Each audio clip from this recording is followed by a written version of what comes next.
It is so counterintuitive. Eat meat, eggs, cheese, lose weight. NBC Chief Science Correspondent Robert Bazell tonight with a new study. Here's the most important thing to remember. The studies on these so foods takes on one of the biggest diet debates. Is it more important to cut carbs or fat if you want to lose weight and stay healthy? Here with what the researchers found. Is one healthier than the other? Is one healthier I than the think other? low carb, is healthy? metabolically and nutritionally, is healthy. Good News America. Beef, eggs, butter, and tropical oils all back on the menu with a thumbs up from many experts. The government altering guidelines for cholesterol consumption. More and more health experts are taking a fresh look at saturated fat foods that have been on the don't eat list for decades. There's really no evidence to show that the low-fat diet has any advantage, and now there's really compelling evidence to the contrary. This latest study was run by the Harvard School of Public Health. The study compared 3 diets: a low-fat diet, a Mediterranean diet, an Atkins-type diet, where people did not worry about calories but replaced carbohydrates, mostly with protein and fat from fish, chicken, and vegetable sources. Some experts worried about their health risks, especially cholesterol and other risk factors for heart disease. The Atkins-type diet was the winner, with people losing an average of just over 12 pounds. These findings, though, are still going to be considered, I would guess, controversial because this was funded in part by the Atkins Foundation. Packaging was always very seductive.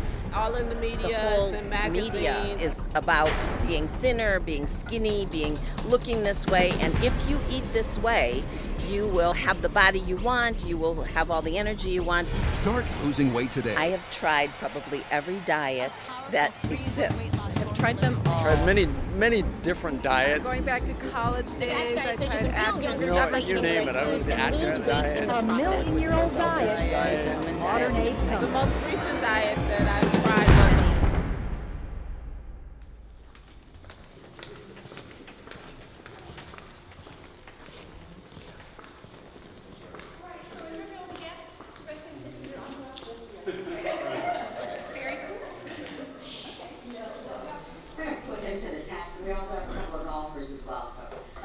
They call it one of the most important health breakthroughs of all time, and it doesn't involve a prescription drug or invasive surgery. When people do this and they experience the health benefit, you know, they become overjoyed. But what's interesting is the very next question they ask: why haven't I heard this before? I have a friend who once told me, the truth is a stubborn thing. It doesn't go away. And when you're committed to the truth, no matter the consequences, your life can take unexpected turns. After growing up on a small Virginia farm, my father went on to discover truths that will forever change the way we eat, grow our food, and relate to our natural environment. My name is Nelson Campbell. For much of my adult life, I've been an advocate of the discoveries my dad made. Please welcome Dr. Colin Campbell. Doc, what a pleasure to meet you. Thank you. Dr. Campbell, but what makes the work that you learned about in China so important, so revolutionary with that regard? Well, my work actually started many years ago in the laboratory. And one of the first things that we did that I found very exciting, we could turn on and turn off the development of cancer, the progression of cancer. I'm here to talk about health. When people have a bad diet, that's when they need the Viagra, right, Doc? Absolutely. And you're 77, you don't need it, right? No. Coming from the farm, my dad revered America's protein-rich, animal-based diet. He was the first in his family to go to college and attended Penn State. Then he earned a PhD in nutritional biochemistry at Cornell University. For his dissertation, he studied methods to produce animal protein more efficiently. But for someone in search of truth, nothing is off limits, including one's own biases. In this small church, my mother and father were married in 1962. It was his experience with her mom that proved to be a turning point in his career. We moved a lot. We didn't have much money, of course. And Mom had an 8th grade education. She was an honest woman. She always had trouble with weight because in those days, gosh, you would eat all this junk food. It's cheap. You never heard anything about nutrition. She had problems with constipation, and I think she saw some butter in the stools. And she went to the doctor. She was around 50, and she went to the doctor and she told him the problems. He didn't do any tests or anything on her. She told her, I think at one point, to go and take some X-Lax to help her bowels move. We were so close, and I think when I went on my honeymoon, as a matter of fact, I was never away from her. I tried to write her a postcard, and I started crying. And then probably about 6 months or maybe later than that, she went back to the doctor, and she just was feeling really bad.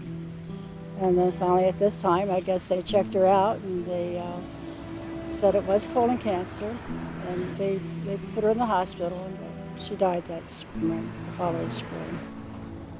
It was a difficult time for the family. It was a difficult time for Mom especially when she learned her mother had this problem with her colon. And it was clear to me what happened to her had a lot to do with the relation between diet and cancer. And I said to myself, that's my future. It still affects me the same today as it did then.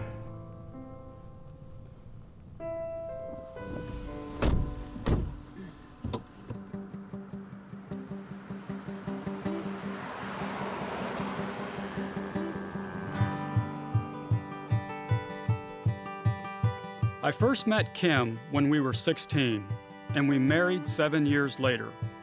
Kim is the chef in our family. Over the years, she's perfected the art of using flavor and texture to prepare plant-based foods. This is the diet that we've been eating for the past 25 years, and it's nothing like the one I grew up on. Good food today. Back then, we were taught that there were 4 food groups, and that we had to consume dairy products and meat every day. But it was my dad whose research helped give expression to the idea that there was only one important food group: whole plant-based foods. Water has dried up in that county. They hit the bottom.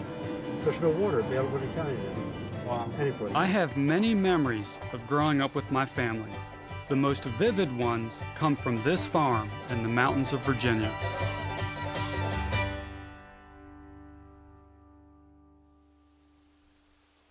Well, one of the things we had to do in my day was contend with hills. And this scene right here is just perfect for me.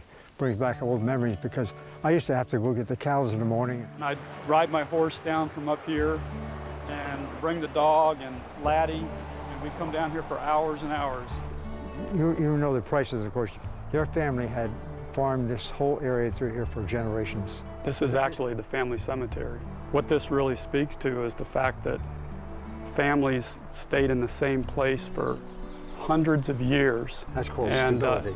Yeah, sometimes, I think that there's an unsettled feeling that people have. I mean, back then people were anchored to the land, they were anchored to one another, connected to nature, connected through time. Stanchions along here, when the cows would come in, they knew exactly which stanchion they should go to. They'd come in. But today, people feel like they have no control over their lives. I mean, these people here... At least they knew their surroundings. Yeah. They really knew their surroundings. Well, they had that connection. Yeah. Well, the whole story really started with my dad's ideas of health. And the essence of his idea is that we have enormous control over our health merely by what we choose to eat. And it was that idea that attracted the attention of a legislator in Kentucky. So in November of 2011, my dad and Dr. Esselstyn, his colleague, were invited to speak to the legislature from the floor of the Kentucky House. And Kentucky has some of the worst health statistics in the nation. The topic that I really want to share with you, it really has to do with the way we think about nutrition. We obviously were flattered that he would give us some time, and we were gracious enough to be listening to what he had to say. I mean, you could hear a pin drop in that chamber, I thought, which was unusual for the chamber. All the members were so attentive. They wanted to learn, they wanted to hear. What is so exciting is the fact that all you have to do to make yourself heart attack proof is change your biochemistry internally. I found this staggering. My dad's and Dr. Esselstyn's talks that day were historic. Never before had the idea of plant-based nutrition been presented from the floor of a state legislature. So there you have it. Thank you very much for your time. My dad got a very enthusiastic response, and he was so excited he called me up the next day, and that's when I got involved. At the time, I'd been working on an idea for a nutritional intervention program in North Carolina, and I sensed an opportunity to do the same thing in Kentucky to demonstrate the health benefits of a plant-based diet to the Kentucky legislature. I was highly motivated to do this because I knew my dad's research well, including a study that he had done in China, the most comprehensive study ever done of the relationship between diet and disease. And so the China study was really an opportunity in a human setting to see if what we were learning in the laboratory had any bearing for a human population.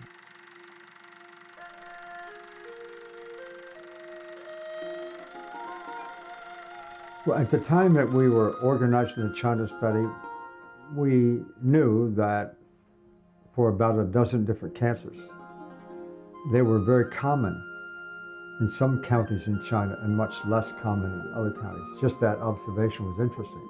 I also was aware at that time that we couldn't really look at single nutrients and what role they might play. I was thinking of nutrients collectively working as in food. So the object of the China study was for me to measure as many things we possibly could. My dad's research team collected blood, urine, and questionnaire data from 6,000 patients in 60 counties across China and measured a total of 367 variables. Then they let the computers go to work, searching for patterns among nearly 100,000 correlations that might indicate the relationship of food to disease outcomes. As I looked at that body of correlations, I could see patterns emerging, somewhat like a hologram. You stare at this complexity and suddenly you start to see something emerge.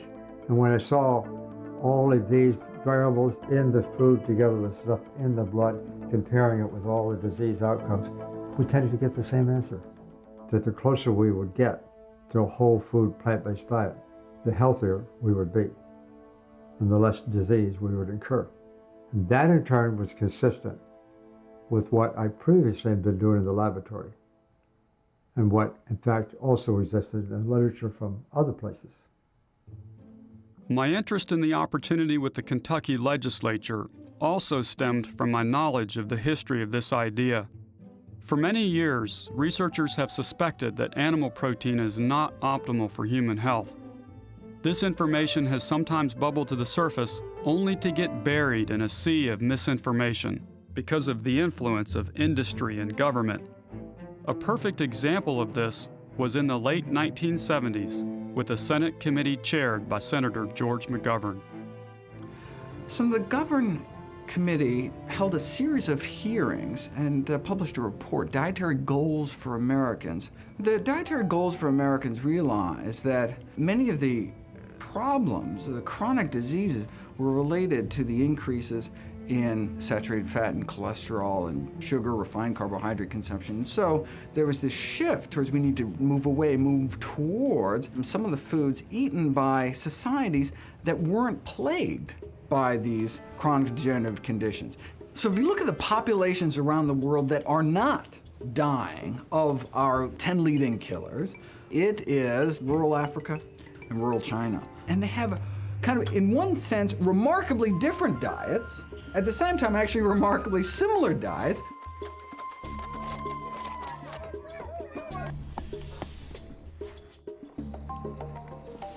And without those studies that showed people this remarkable variability of disease rates around the world was not genetics, right? It's not just that people have different genes, but when you transplant people, they acquire the disease rates of where they're going, and generation after generation it gets worse and worse as they lose some of their traditional plant-based eating and start kind of accumulating this kind of Western lifestyle. And I think it was in that environment that the McGovern Committee said Americans need to shift their diets towards a more plant-based diet. The report first came out January 1977. but was kind of beaten back by some of the politics, as such that there was kind of a much watered down report by the end of that year. I have pleaded in my report and will plead again orally here for more research on the problem before we make announcements to the American public. Well, I would only argue that senators don't have the luxury that a research scientist does of waiting until every last shred of evidence is in. The greatest pushback came from the meat and egg industries, but the sugar industry called McGovern a puritanical do-gooder. The Salt Institute came out very strongly. The dairy industry wanted the goals scrapped. So not only did the agricultural lobby win in terms of changing the wording of the report, but they had the entire Nutrition Committee disbanded. And so, I mean, it really changed even how nutrition policy was going to go forward in the federal government. Hey, I mean, you look at, and these political reverberations continue to this day.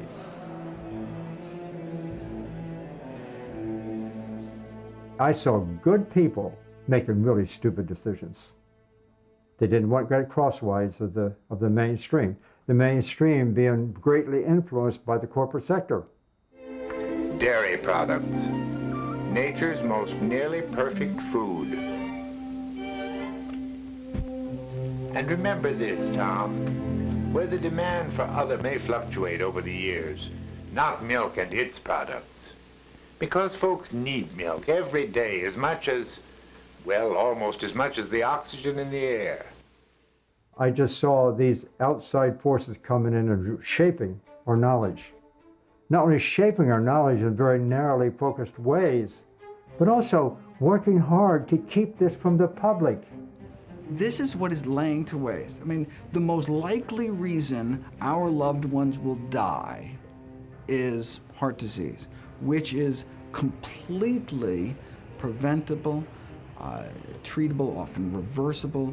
I mean, and so, I mean, people should be angry that they don't know. Why didn't anyone tell me this? I had gotten fed up with the corporate invasion of what I thought was academia. Of course, I was being pretty idealistic. My research was handsomely funded for years by public money and only public money. And here they're not being allowed to hear this information. I felt like I owed something to the taxpayer. I kind of got fed up with it, and of course I was coming home and complaining to my wife about this, and she said, "Why don't you just sit down and write a book?" With the help of my brother Tom, my dad began to write the China Study. In 2005, the book was published and almost instantly became a national bestseller. Well, the conclusion was that the closer we get, started with my graduate school days in the late 1950s. Heart disease, stroke. I'm talking about going from meat to plants. And my words they ring, and the birds sing song. No dairy, no meat. I went on essentially a plant-based diet. I recommend that Dr. Campbell, father and son, on the China diet. If he could get 15,000 books sold, if he get that, I'd get my expenses covered. Now it's sold well over 1 million. You've got to stay on top, you've got to float and sting, and then they shove me in, and my words come true. Well, my words come true. Claudia and I picked up the China Study, and we got on the diet. Cholesterol went down about 50 points. On the impact on my whole system made me want to spread the word on how to eat in a way that'll reverse health problems. Tom Reiner is a longtime member of the Kentucky House of Representatives. When not in the capital city of Frankfort, he manages a homeless shelter and pastors a small church in Louisville. Tom's district is predominantly African American, and the voters there have kept him in office for 33 years. Each presentation will be about 45 minutes.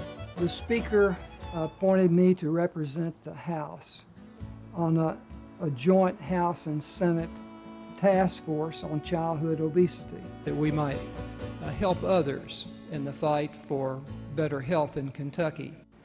So the first thing I wanted to do was to invite Dr. Campbell and Dr. Esselstyn to Kentucky. Dr. Campbell, I think we're ready for you. After my dad's talk in Kentucky, I picked up the phone and I started talking with Representative Tom Reiner. And over a series of conversations, we came up with an idea for House Bill 550. And what we were proposing was to do a 2-week program in a poor community in eastern Kentucky to demonstrate this health concept. And the idea was simple: pre and post biometric testing, some education, and 2 weeks of prepared meals.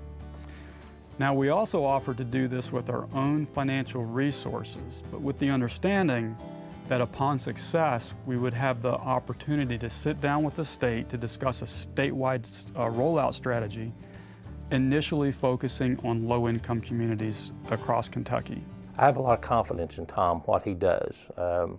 If he is for something, I have confidence in him as a representative that he's doing the right common sense thing. And I thought it was a good start to get some recognition. The General Assembly in any state is, there's a lot of eyes on us, there's a lot of media on us, and I voted for it because I thought it was a good idea. The bill seemed to enjoy strong initial support, but once it went behind closed doors, the reality of politics set in, and it was ugly. It was some of the most intense lobbying against a measure of this sort that I've ever seen. I thought that would be one that everyone would be for. You know, this is a good idea. Who could be against it, right? Well, you got to realize that there's a lot of interest, big money interest, that they don't want any changes because of the bottom line, which is $1.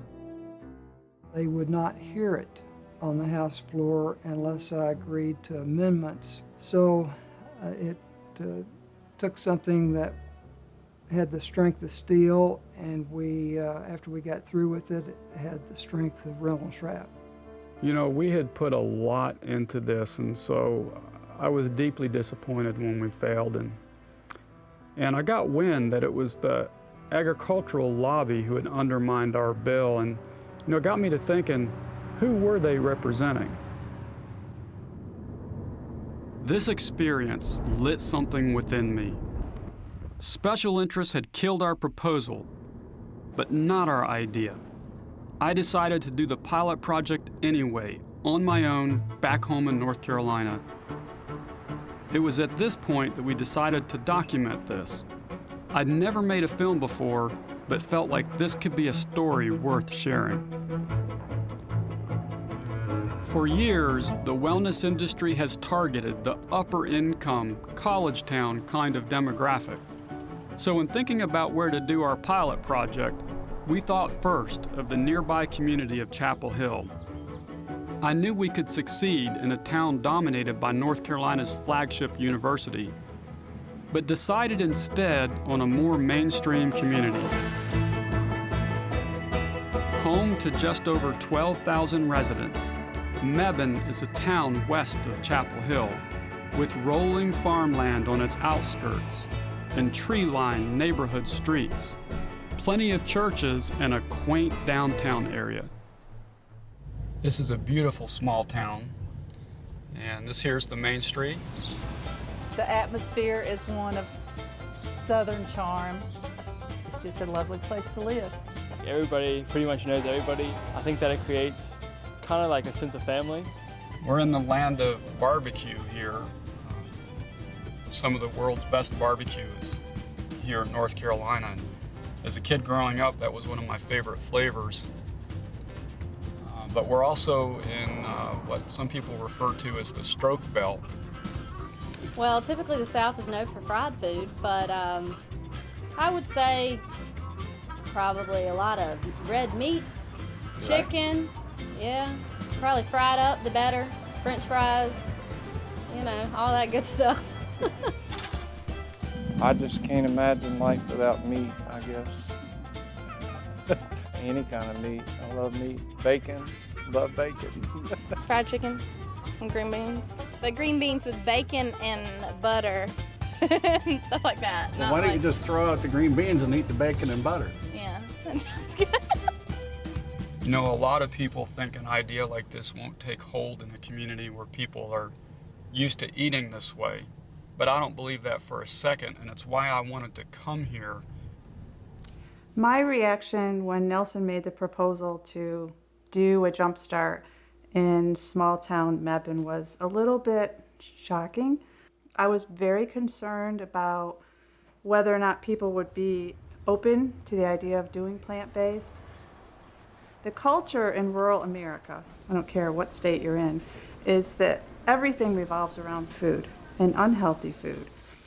But I was also very excited about it because I know that when somebody finds something good in a town like that, it spreads like a virus. So when we got started in Mebane, the first thing we needed was a name. Pure comes from the Latin word meaning clean or clear, which sounds to me descriptive of nature. That's why I like the term plant pure. My biggest challenge was finding people to participate. And I really didn't know how to get started. In fact, I remember sitting at my desk one day and just not quite sure what to do. And then I had the bright idea, well, just go start talking to people. So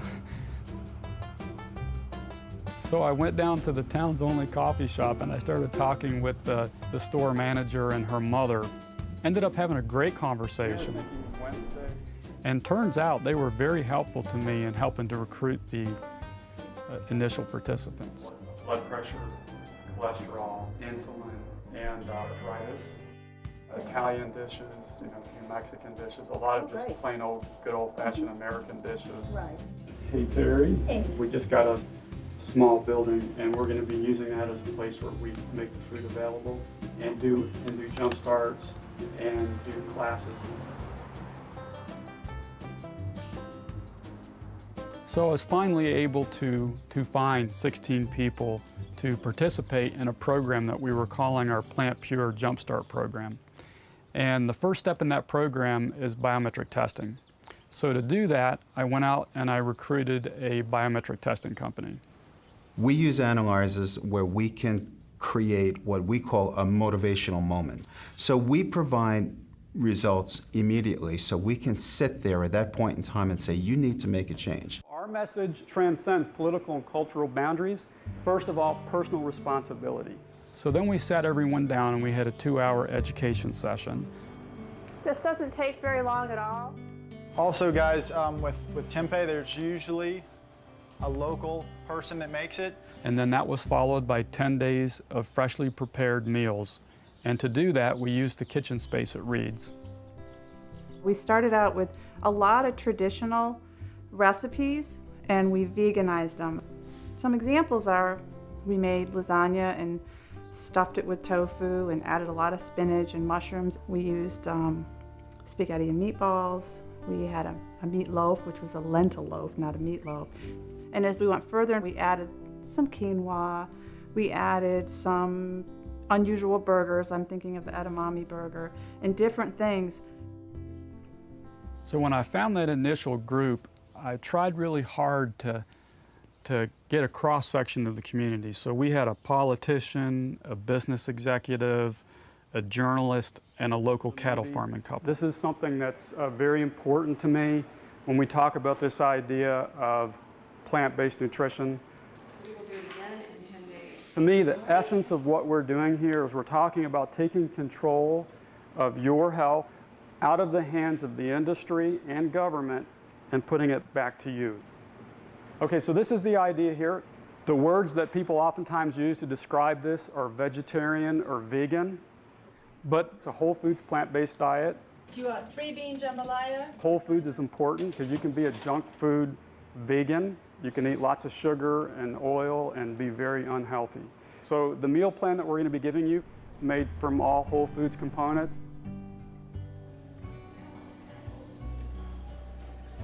So on the 4th day of the Jump Start, I decided to go out and visit the cattle farming couple. I knew that they were coming at this from a very different perspective.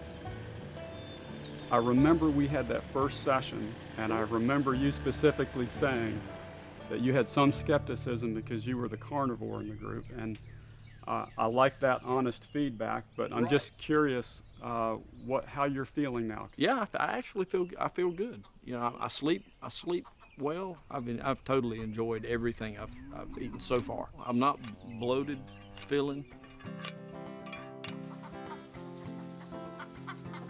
As a farmer, how do you feel about the idea that maybe the future of farming could be in plants as opposed to dairy and livestock? Well, I think that my family's always sort of been progressive in that way. My family didn't start in livestock. They started in pickles and preserves. And then they went to dairy and then the beef. So I think anytime you diversify, you're better off and being more sustainable.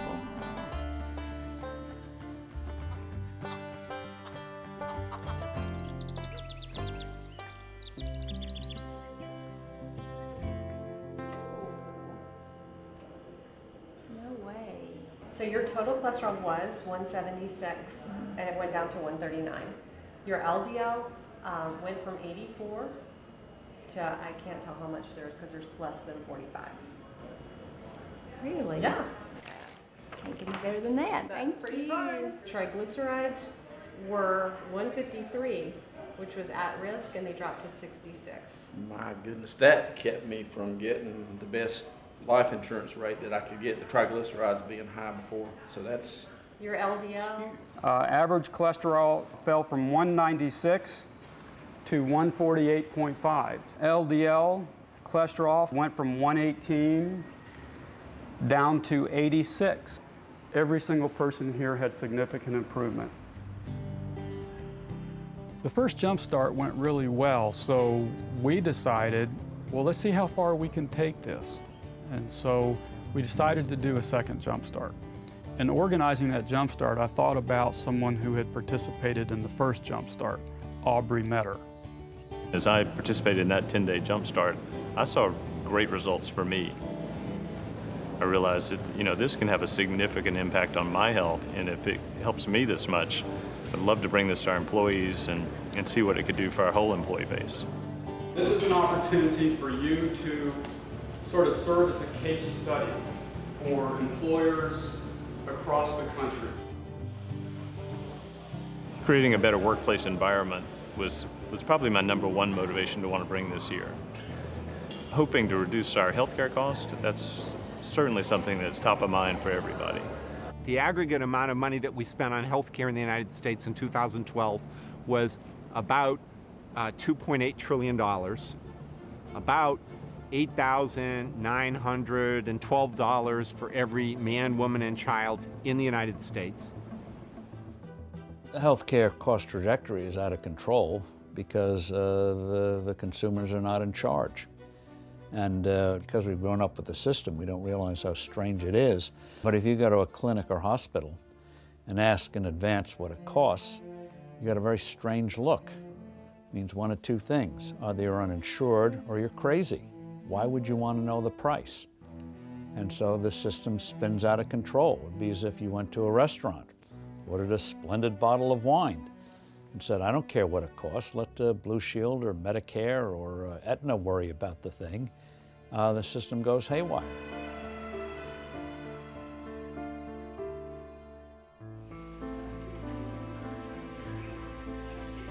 The Congressional Budget Office has reported for many years that if we stay on the current trajectory, we will have an overwhelming part of the federal budget devoted only to Medicare and Medicaid and Social Security. Unsustainable trends can't go on forever. It's really frustrating because when you look at the healthcare debate out there today, it's all focused on who pays the bill, but they're not really talking about how to reduce the bill, right? They're arguing about should the government pay for it, should the private sector pay for it, should be some combination of both. But the truth of the matter is that regardless of who pays the bill, they're going to go bankrupt. When I entered medicine in the 80s, we still had time to spend with people. When I was sort of coming of age in medicine in the 90s, that's when HMOs began to make their way into medical care. And those systems were run by business people. And those business people started setting certain kinds of standards for productivity, how much time you could spend with patients. And when I left practice, I had 10-minute visits. What can you do in 10 minutes with someone? You can write a prescription. My name is Tommy Privet. I'm 59 years old, and I am serving a church and have been for this church 9.5 years, but in ministry since I was 19 years old. My health issues, the worst issue is the diabetes, type 2 diabetes, and I was first diagnosed when I was 23 years old. So that's been about 36 years. And I also have hypertension, my blood pressure, and cholesterol issues, and I take medication for all of that. And it gets a little wearisome having to keep up with all those medications. And as I'm getting a little older now, it's more difficult for me to keep everything in control. I've actually been eating a plant-based diet for 4.5 months now. I've lost 40 pounds, and so that has really gone well, and I'm still losing. I was taking 7 medications when I went on the plant-based diet. Altogether, I think I've gotten off of 5, totally, just totally off. So, what is the case? What'd you do there? Oh my gosh, I have to show you the picture. People and physicians alike can accept that nutrition is the cause of a lot of our chronic diseases. And we've accepted that pharmacology is a treatment for our chronic diseases. It's a drug that treats 2 things. It treats the cancer, and it's also treating. You take a blood pressure pill for your blood pressure, and you take a diabetes pill, and you take a chemotherapy pill for your cancer. I think it's difficult for them still to accept nutrition as a treatment for our chronic diseases. We have all these guidelines, that were judged by companies. Did you prescribe this? Yes. Did you prescribe this? Yes. See that little fire there? That's a little blue looking backward. Because you can imagine when you come to work every day and someone's always sick. You can go this way here, complaining of chest pain, not feeling well, in for another procedure, another stent, another bypass surgeries. They kept taking more and more medications. And I saw people not getting better. Well, after practicing for a couple decades now, I realized that this wasn't the best way. So I started looking for more information. We've built this whole system of medical care and health care using our own so-called intelligence, very mechanical kind of information. We think we're smart. We think we can outshine nature. I mean, nature is very complex, extraordinarily complex, beyond our comprehension. The unit of biology that traditionally is considered is the cell. Within just one cell, it's infinitely complex. We have a total of something but like 10 and 100 trillion cells in our body. And so we get these 10 to 100 trillion universes all working together, talking to each other, communicating with each other. It's an orchestration that's beyond belief. That's nature. So we've seen a dramatic rise in the use of prescription medications over the last 20 years. Again, the rate of heart disease continues to soar. Cancer, diabetes, mental health problems soar. If medications were the answer, why aren't these numbers coming down? So nature, as far as our health is concerned, is comprised of just countless mechanisms and chemicals all working together. Drugs, in contrast, aside from the fact that they're a single chemical, also is a chemical that's a foreign compound.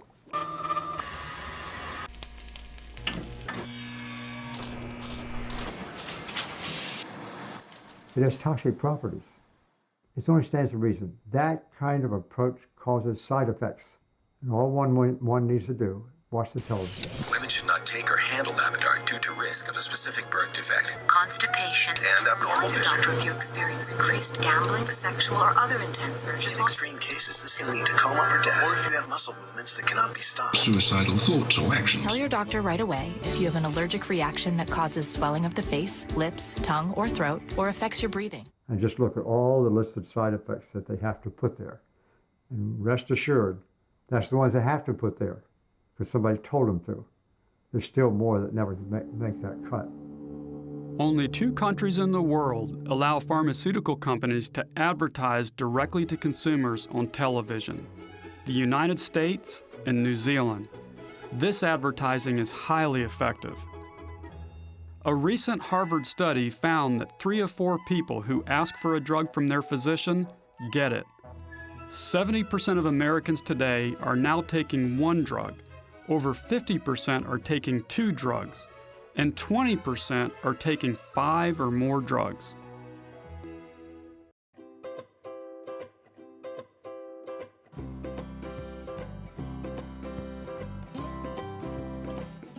I knew I had to get my cholesterol under control, but exercise and eating healthy weren't enough for me. It was only 2 or 3 minutes after I started that I felt a tightness in my chest, like I couldn't catch my breath. Diet and exercise weren't enough for me. I stopped kidding myself. Do you think there's truth to that idea that for a lot of people that maybe diet and exercise are not enough? I happen to have high blood pressure, and diet and exercise wasn't enough, so I am taking pills. I think frequently, yes. Frequently they need drugs. But I think cholesterol is largely genetic. I definitely think that diet and exercise are not totally enough. You know, I get fired up when I see these ads on TV. They're downplaying the ability of me to take care of my own health. The patients that come to my office, I would estimate that 80 or 90% of those patients, if they would adopt a whole food plant-based diet, their condition would dramatically improve.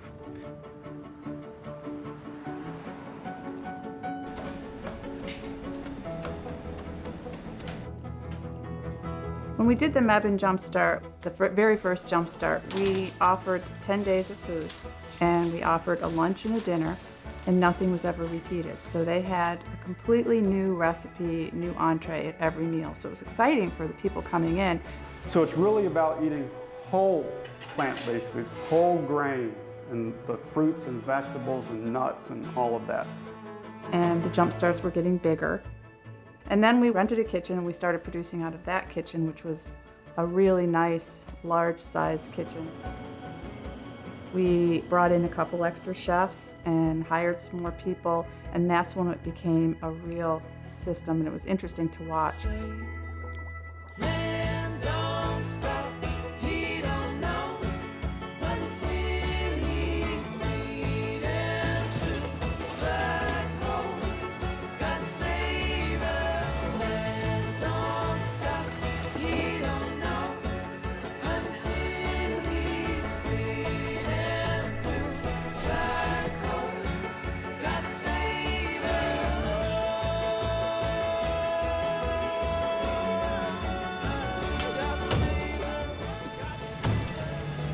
So in the third Jumpstart, I was able to recruit 50 people, and they came from 2 local churches.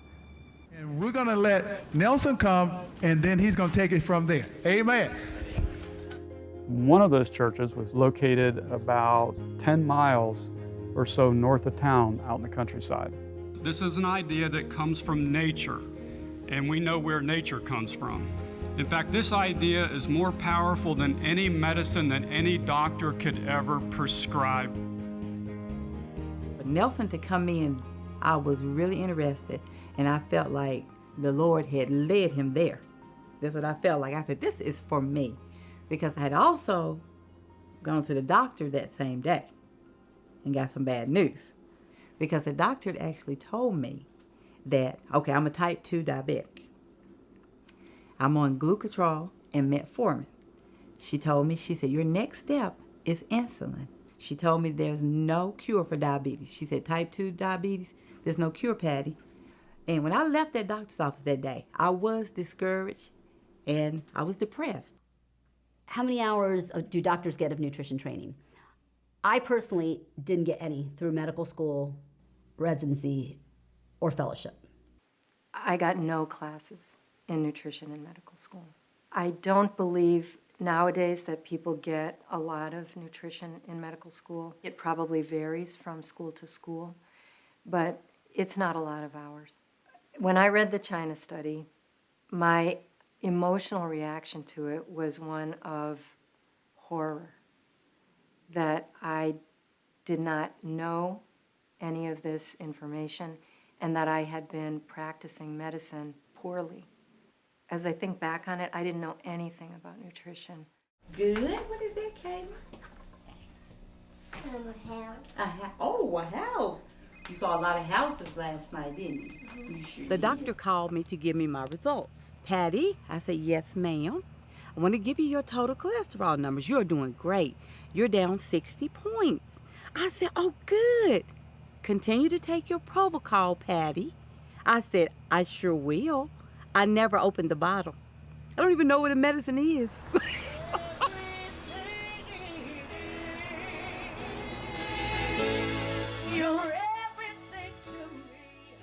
I believe that food choices matter. But not only do our food choices matter when it comes to the cruel treatment of animals and to the degradation of our land, food choices also matter because food choices can directly impact our health for better or for worse. Amen. A few weeks ago, Nelson Campbell was invited to our Bible study. He had a radical proposal. He said for 10 days, I put a whole plant food-based diet before you.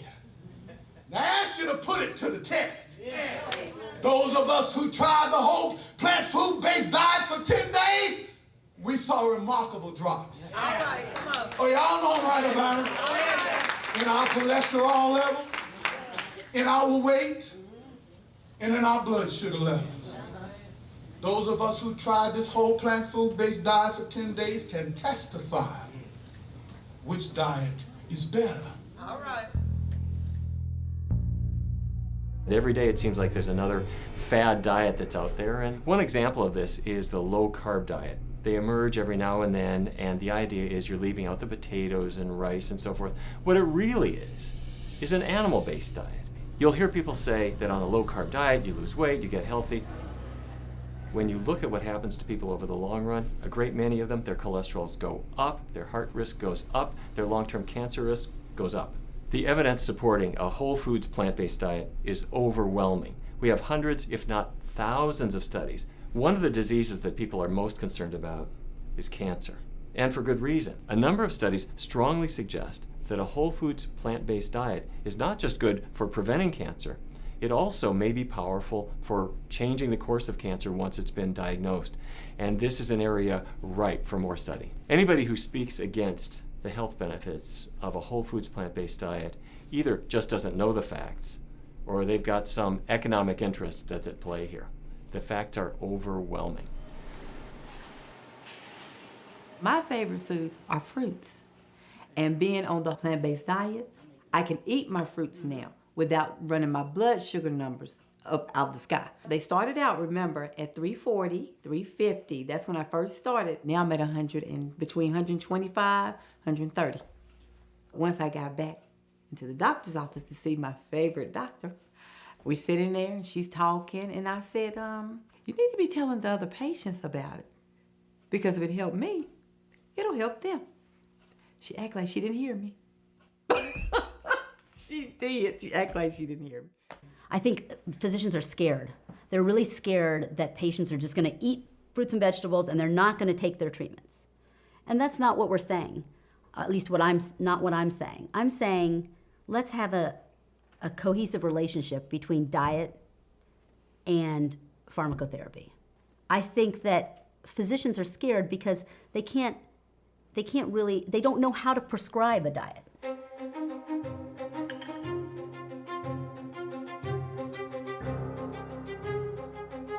Things in medicine, just like cigarettes, move slow. I think things in nutrition are moving slower than I'd like, but I do think someday we're going to get there.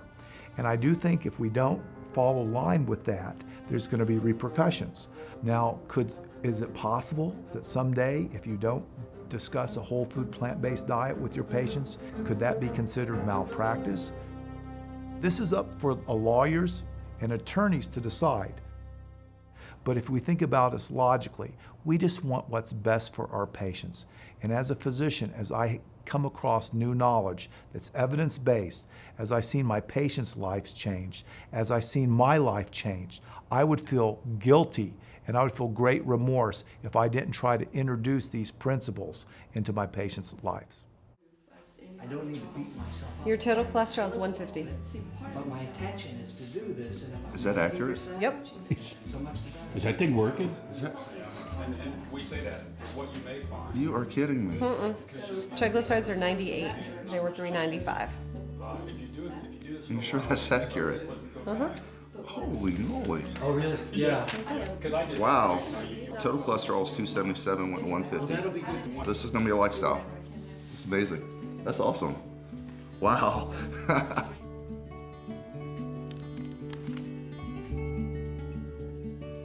I've worked over the years with many of the manufacturers that make statins. And LDL is the focus. LDL is the number that they all want to bring down because it shows improved metabolic health. And I've been testing for 26 years. We've tested millions of people, and I've never seen results like this.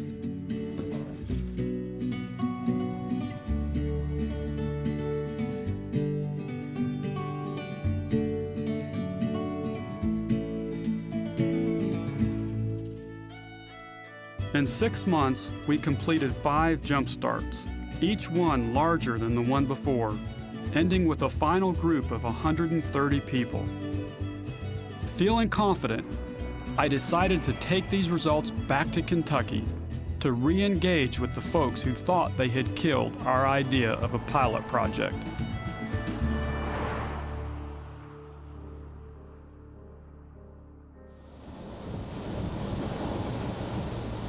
We have been over a dozen blocks without seeing a single grocery store. That's why so many of our people are not able to get good produce. What's your healthiest meal? What? Do you have any health meals? Anything that's fresh? No, we don't. Okay. Thank you.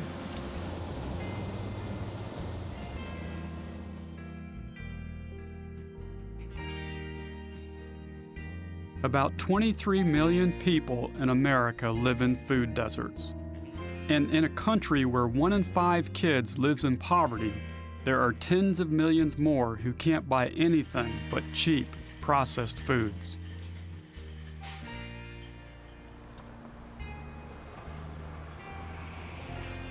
I remember when I was young, and I'm 52 years young, but when I was little, my mom, downtown was nothing but fresh fruits, because we would come all the way from the Louisville, Newburgh area to come downtown, and you'd get you got everything.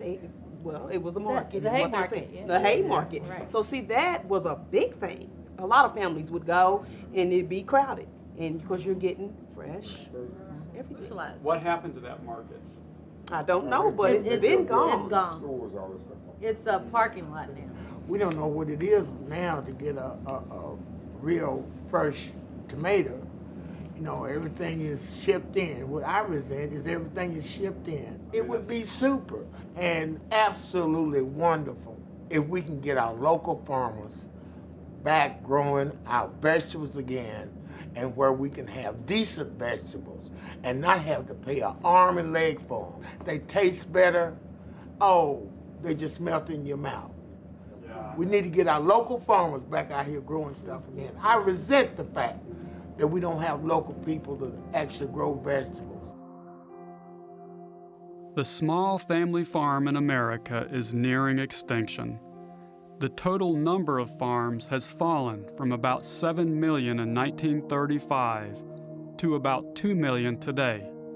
Every week, over 300 farmers leave their land for good. Historically, subsidy dollars have flowed to large farmers and not to small farmers. So for example, in the 15-year period that ended 2010, the federal government handed out $161 billion in direct subsidy payments. 2/3 of farmers in this country got nothing. Of that $161 billion, 1/5 of the recipients grabbed 9/10 of the cash. Federal subsidy policy subsidizes 4 main grains: corn, soybeans, wheat, and rice. And those crops figure heavily in the processed foods that we eat. 2 of those, corn and soybeans, also are fed mostly to animals. We eat animal-based diet, and whether it's raising livestock or monocropping to grow the grains to feed the livestock, it's all economy of scale. So we're going to get a first-hand view of what farming is today, which is nothing like the farm that my grandfather had.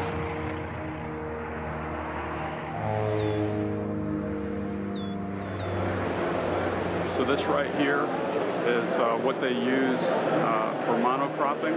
They have huge, vast fields, and they have a single crop, and this is what they have to use to till the soil.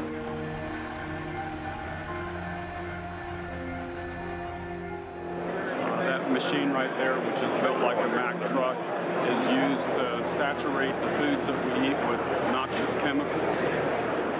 And it's capital intensive. The bigger you are, the more efficient you can be.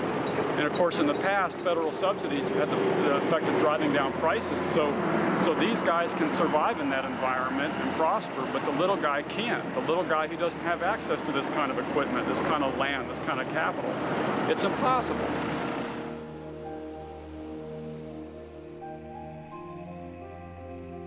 In the last 75 or 80 years in this country, Americans have doubled our per capita meat consumption. We've gone from about 100 pounds per person in the mid-1930s to about just under 200 pounds per person. One of the things that we see in animal production is that animal food producers are externalizing the vast majority of their costs or imposing those costs on society. Those costs include healthcare costs, and then we have this very large environmental cost. According to the United Nations, 18% of the world's greenhouse gas emissions comes from sending beef and dairy products to your kitchen table. This report is about finding priority. Because they're chopping down the rainforest to grow soy to feed to chickens and pigs and other farmed animals. About 25 to 30% of the land area of the planet is given over to grazing animals. We've been basically plowing down forest for centuries to make room for crops. We recalculated how much man-made greenhouse gas came from the livestock sector, from deforestation through forest burning, through raising cattle, and found that instead of being FAO's 18% estimate, we found it was nearer 51%. So these are man-made gases they're seeing and not natural. For the first time, that's what the report says. Now, if you feel it was unseasonably warm last year, you would be right. Because 2014 will go down as the warmest year around the globe in recorded history. 9 of the 10 hottest years to date have all occurred during the 21st century.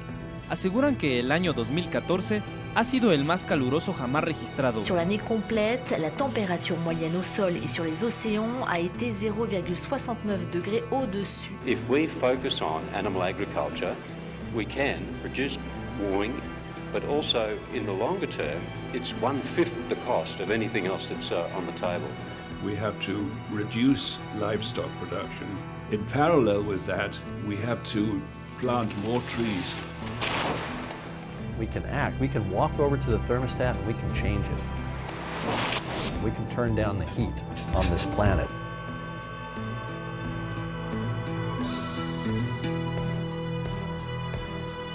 So we're saying these are critical things for humanity.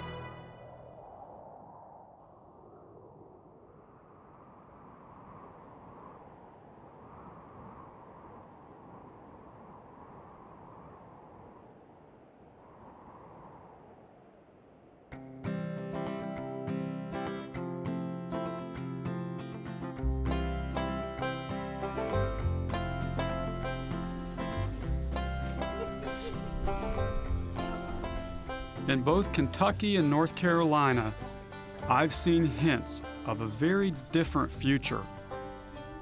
Once a week in Louisville, a farmer's market springs up in the middle of a food desert. In this area, what we have is a lack of supermarkets that have the rich produce area, and it's a high quality produce. We also have a high concentration of fast food restaurants. How do you feel about the whole genetically modified idea?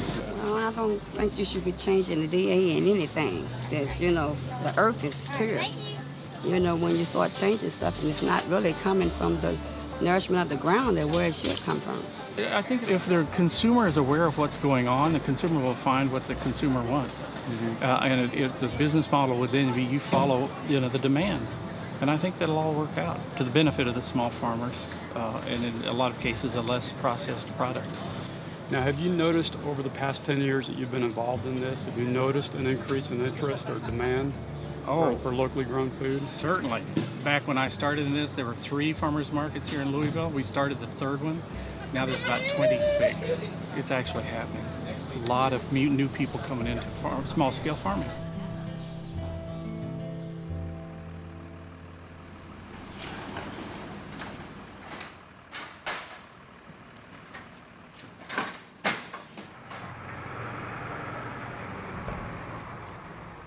Having enjoyed double-digit growth every year since its founding, Eastern Carolina Organics acts as a marketing agent for small farmers. These farmers drop off their produce for distribution into local and regional markets, which means they can grow in greater volume and with greater certainty than is possible when selling through a farmer's market. There's something inherent about people who are seeking out fresh vegetables, organic vegetables. They want to support local farmers. Those values are very, very deeply intertwined within the consumers. And the 100 farmers that I work with personally are very aware that the new trends in healthier eating are directly supporting their farm. So vegetable farming is much more accessible for small and new and young farmers to get into. If they have the support of a regional aggregator, food hub, then they can likely even sustain their family on just 10 or 20 acres. I would say that over 90% of the farms that we work with are making their income fully off of the farm. When you start to eat this way, this is the kind of food you want. This here is food as medicine. This is food that's grown chemical-free. It's not genetically modified. It's picked when it's ripe. This is what you want. And what's exciting to me is that the small local family farmer supplying into a local market is best able to get this kind of food to the consumer at affordable prices. And this is the David and Goliath story of our time, in my view, that the fact that the small family farmer can outcompete the corporate agribusiness farm from afar, from across the country or from another country altogether.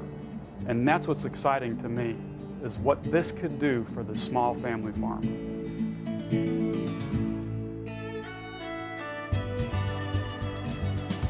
I could now see, better than ever, the connection of all these ideas. I could see what a plant-based world might look like. Healthy individuals empowered to live without drugs. Small family farmers outcompeting agribusiness, supplying wholesome foods to their neighbors, and an environment on the mend. And I could see a local free market of growers, processors, distributors, and retailers beating back the boundaries of food deserts.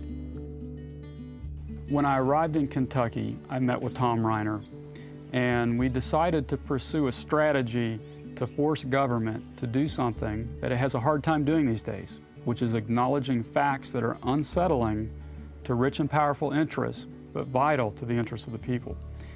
And I knew this wouldn't be easy. We've basically all over America, it's hard to get significant bills to the floor that have any controversy. Tom and I were determined to go to any lengths to make this happen. We knew we couldn't just walk in and start making proposals. Tom and I had failed once before, and we were pretty easy targets. What I'm thinking about is the word. Tom decided that we needed a local strategic partner, and he suggested Kentucky State University, which is a school located in the capital of Kentucky. KSU has a strong agricultural program. They've worked in food desert communities, and they've done a lot of work with small family farmers. Now, do you do things like that very often in the legislature? This would be maybe one of the first times that we've committed a university for taking an initiative to reverse the heart disease in the state. Our focus is on small to mid-sized farmers, always has been, and those farmers see us as providing invaluable information to them, because when I got here, they were seen as invisible to a lot of factions of people. How has KSU helped you as a farmer? We've worked with them in the past, our efforts to try to gather a bunch of folks together to take produce to the city of Louisville. How big is your family?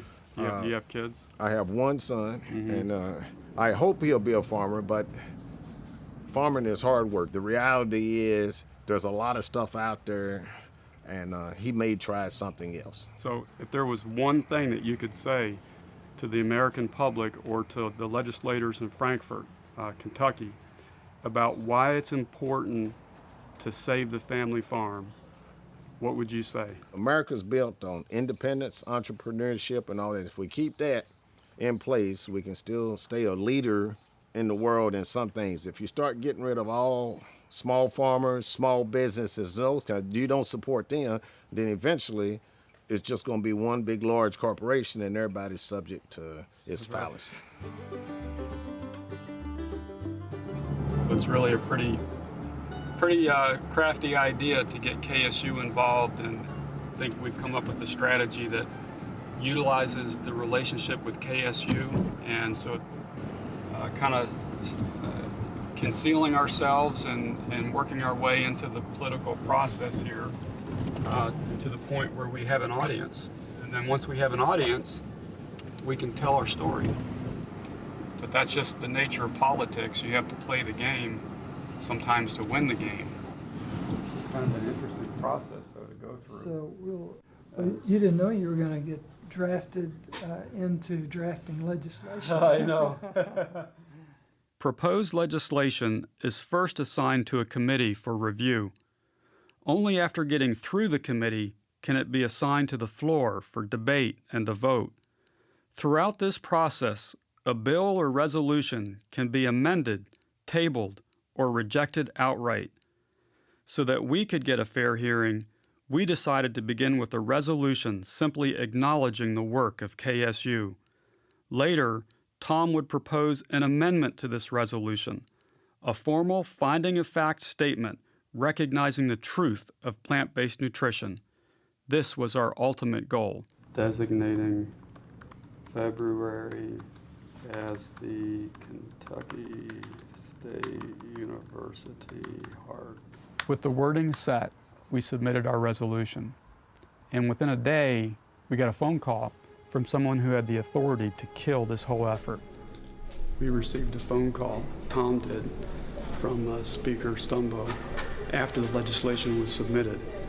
And apparently he has some interest in this. We made it, huh? Yeah. As you remember, we had been involved in that effort to get the first, legislation passed.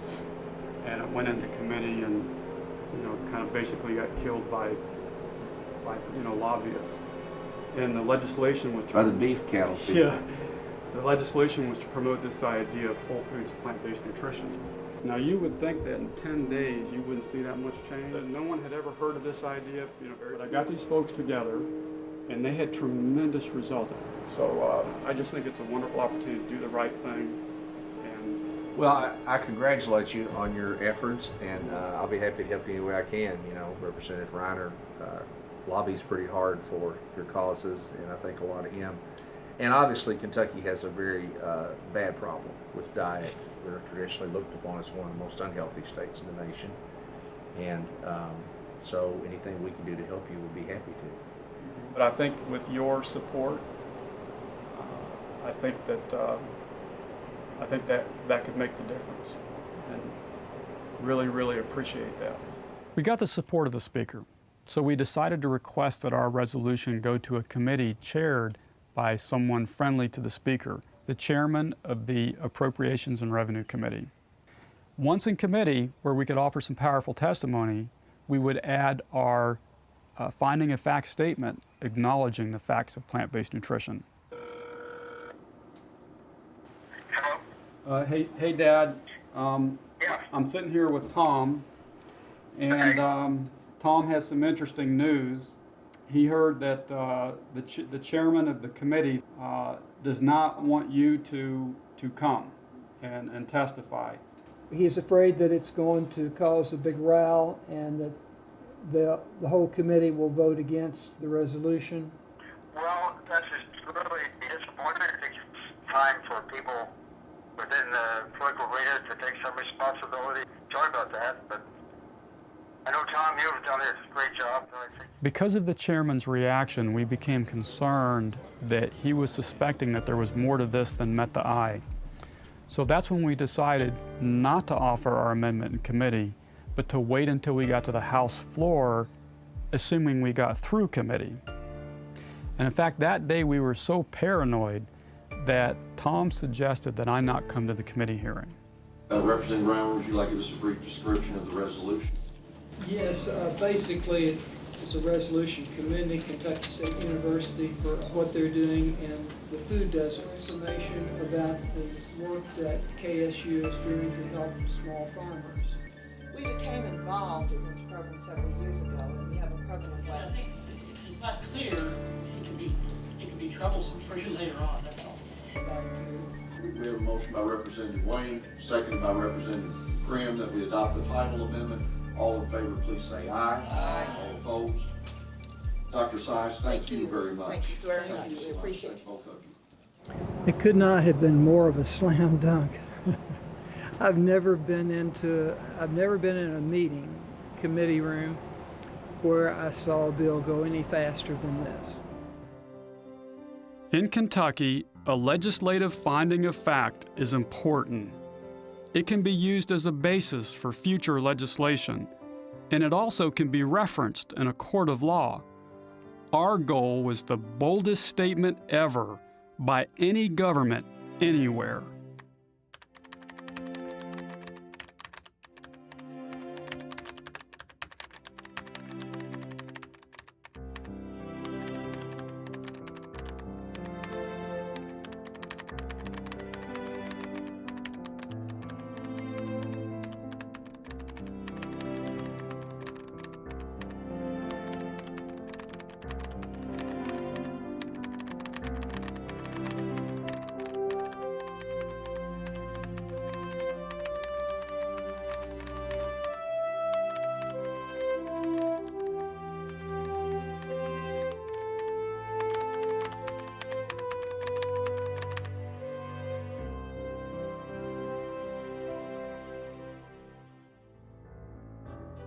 According to House rules, Tom had to submit the finding of fact amendment on a Friday before the debate and vote the following Monday.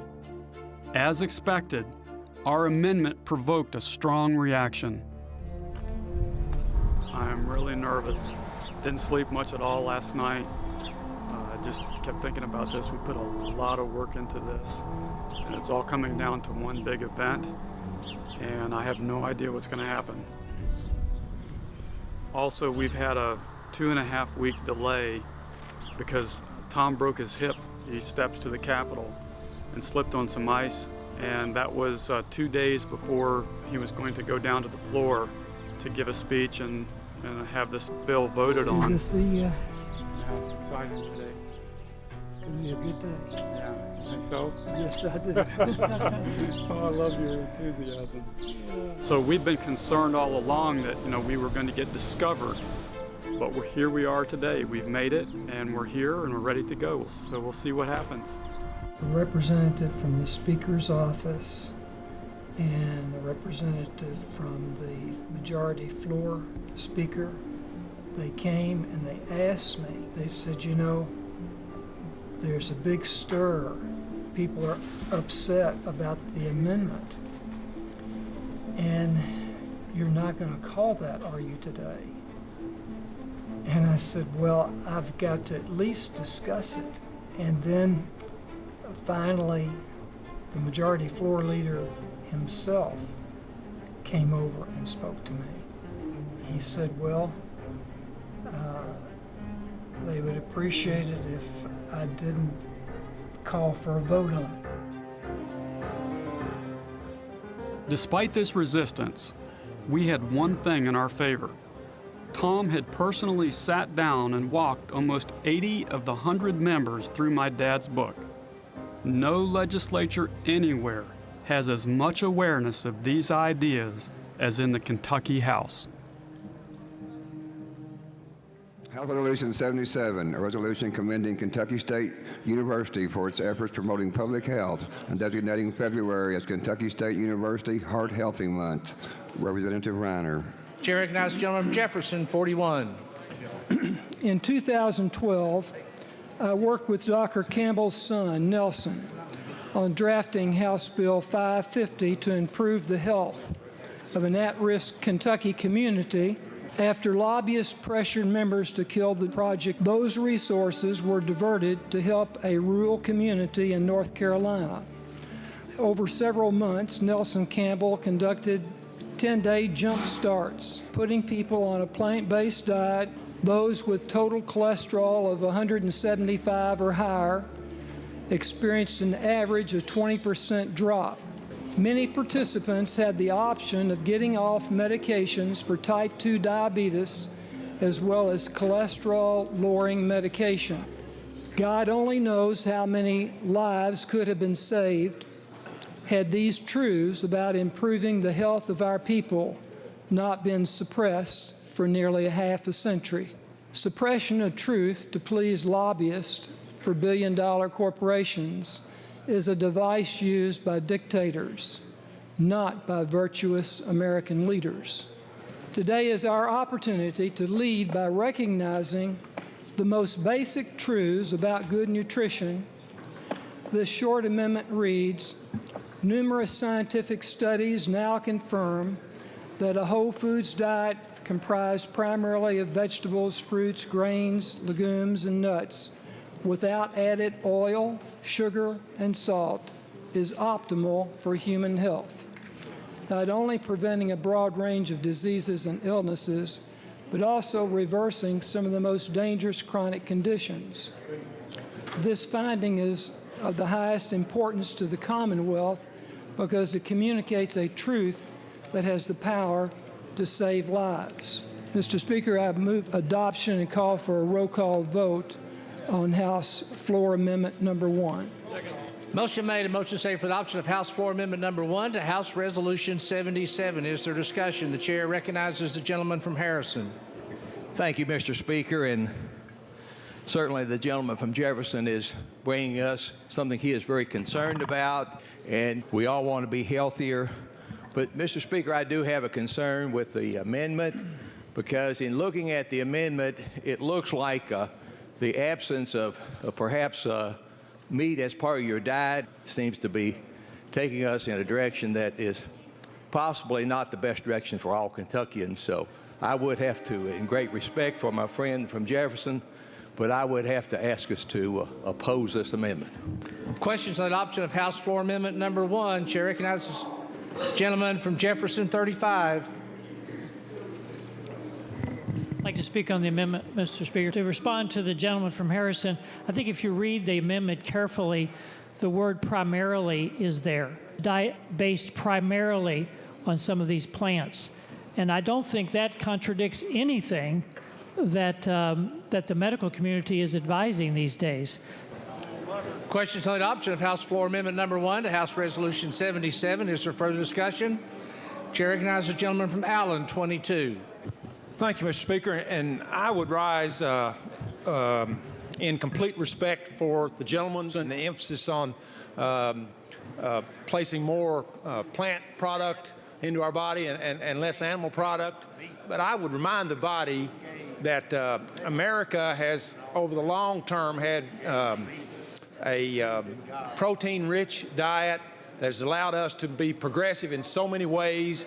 And as we've taken American culture around the world, one of the things that we've done is certainly added protein to folks' diet through meat. And I realize that that brings certain other issues with it. And I'm sure that the gentleman from Jefferson could explain those to us pretty clearly.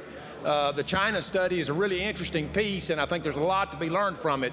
But I think we need to be really cautious when we push our diet all in one direction. So we need to think about that as we consider this amendment. Thank you. Chair recognizes the gentleman from Harrison. Thank you again, Mr. Speaker. And Lord, if the gentleman from Jefferson might consider perhaps withdrawing this amendment and taking another look at it and insert perhaps putting meat or meat products in that definition. If he'd like to do that, then certainly we'd have something we could work with, but that's just a suggestion today, Mr. Speaker. Chair recognizes the gentleman from Nelson, 50, to speak on the amendment. Thank you, Mr. Speaker. In reading the amendment carefully, I don't know how anyone can disagree with it. It simply states that numerous studies have found that. And there's really no disagreeing with that. Having experienced a plant-based diet for about a 6-month period, I think everything that the gentleman, the sponsor, has said is true. But the amendment itself is flat out true. You can't dispute it. Thanks, Mr. Speaker. Questions on the adoption of House Floor Amendment number 1 to House Resolution 77. Is there further discussion? 2 or more members calling for a roll call. Roll call vote will be had. Those in favor of the adoption of House Floor Amendment number 1 will signify by voting yea. Those opposed, nay. Roll call machines open for your voting. Have all members voted?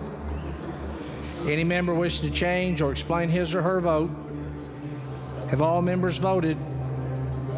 Clerk will take the roll. Roll call machine showing 34 members voting yea, 44 members voting nay. House Floor Amendment number 1 is defeated.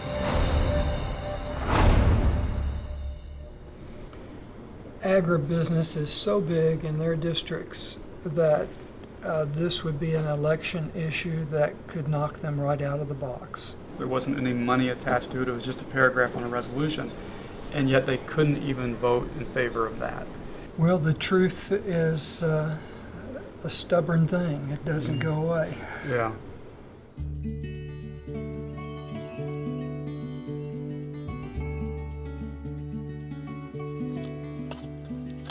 When I was looking at this, I had to make a choice. So I kept digging deeper to see if it's really true. And I got to give my father credit for that, because he basically said, whatever you do in the future, never forget, tell the truth, always. Mm-hmm. And so I asked Mom, are we willing to live in a double-wide trailer? And she said, as I said, of course.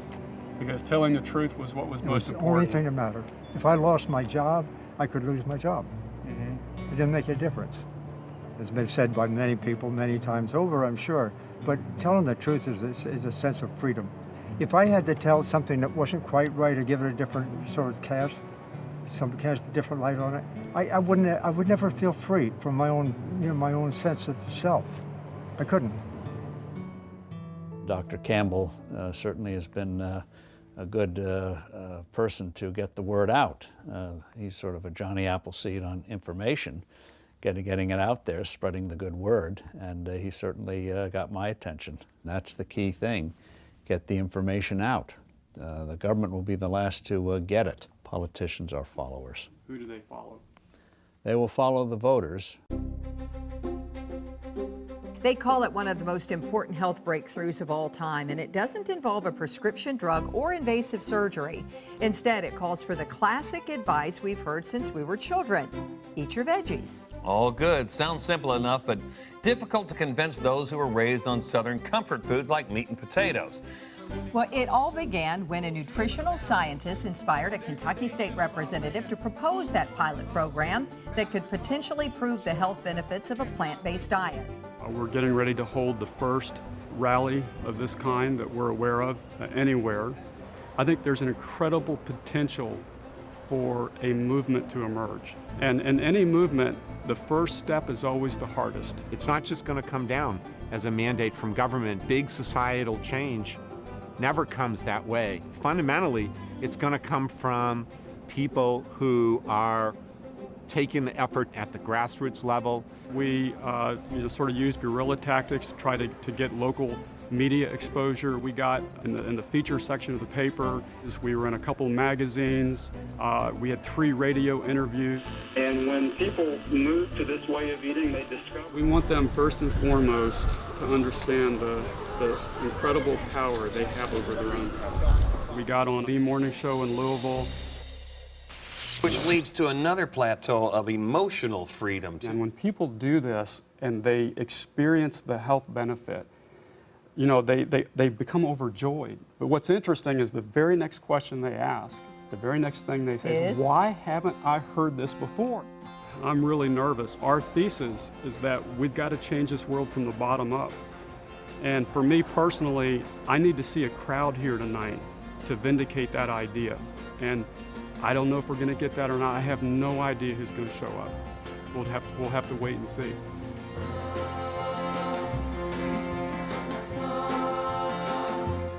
Heard about it online, actually. We live in Champaign, Urbana, so we came down for this, and I have family in Kentucky.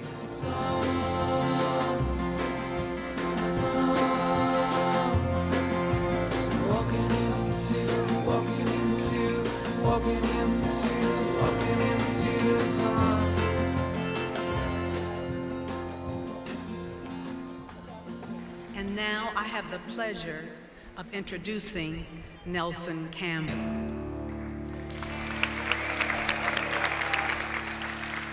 Many of you here already know my father is a world-renowned nutritional researcher from Cornell University. The amount of money that we spend to create the kind of health situation we have, it's not working.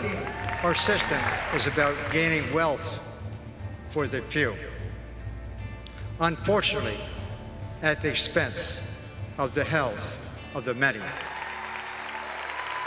The story began over 2 years ago. I'm a researcher in the laboratory. Suppression of truth to please lobbyists for billion-dollar corporations is a device used by dictators, not by virtuous American leaders.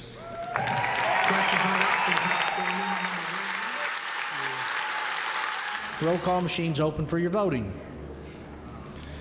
Have all members voted? Any member wishing to change or explain his or her vote? Have all members voted? Clerk will take the roll. Roll call machine showing 34 members voting yea, 44 members voting nay. House Floor Amendment number 1 is defeated. Our intent to show people why they haven't heard this before. Why?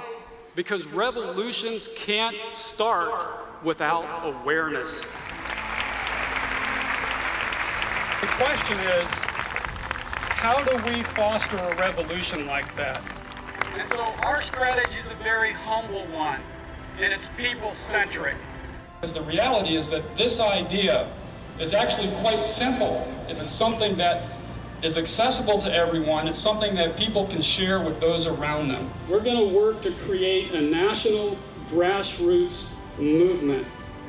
And we're setting up a template so that anyone in any town and city across America can set up a local chapter of that foundation. We're calling these local chapters pods.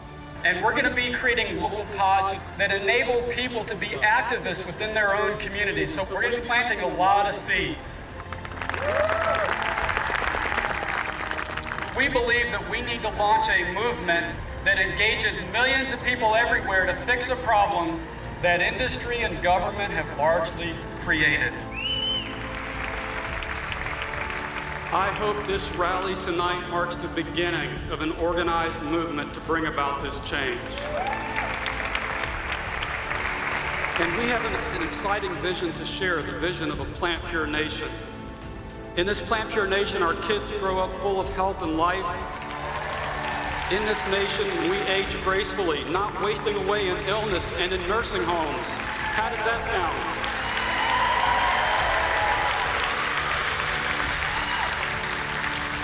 And in this nation, the small family farmer once again becomes the foundation of our system of food production and distribution.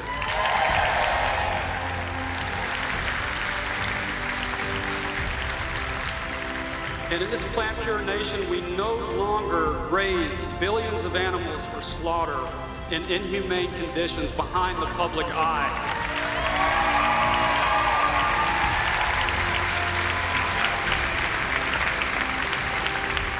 And in this plant-pure nation, we help to restore the world's climate, rainforests, and topsoil.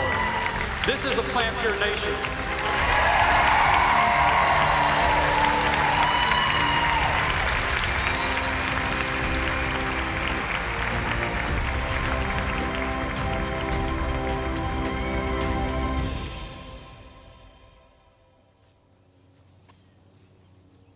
So if there was someone sitting here in this chair making a lot of money doing something that contributes to another person's poor health, like your mom, what would you say to that person? Money doesn't mean that much. Well, what's important? What's important? Caring about others, love, honesty. I think that's very important. If you have those things, then you're going to do pretty well in life. And you're going to do well by others. Yeah.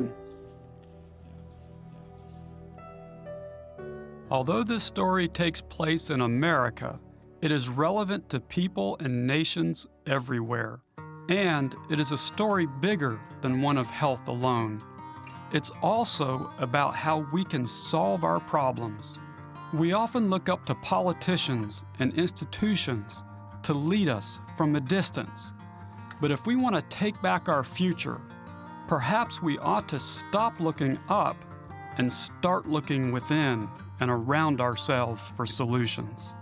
What if millions of people working together could fix many of the most serious problems of our time, all connected with what we choose to eat?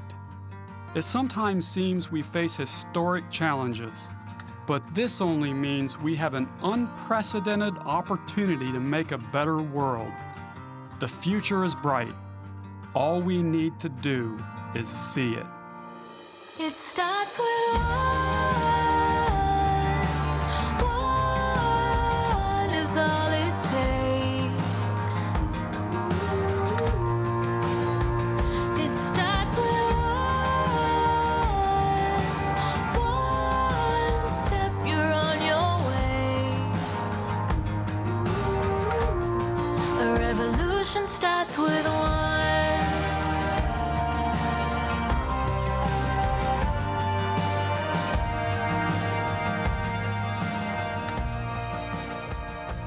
As my friend Tom Reiner said in the film, the truth is a stubborn thing. It doesn't go away. And neither did we after the film's release in 2015. We launched our Plant Pure organization and developed a line of 30 affordable plant-based entrees. And my wife Kim, who helped in this effort, wrote 2 amazing cookbooks. We also have developed programs to assist doctors, employers, and individuals, and even have a strategy for empowering entire communities around the plant-based nutrition message. And speaking of community, tens of thousands of people answered our call to action, launching hundreds of pods in cities all over the country and around the world. The nonprofit Plant Pure Communities leads this pod network and is supporting initiatives to bring nutrition education and low-cost plant-based meals into underserved communities. Most exciting, we are now embarking on an even more ambitious plan, a strategy we are calling our Healing America campaign. We are using a new social action platform that will enable us to support local communities and launching campaigns that bring the message of plant-based nutrition to as many people as possible, including delivering affordable plant-based meals into underserved neighborhoods. We are filming what we do, streaming out short videos so people can follow along and help us expand this model to cities and towns everywhere.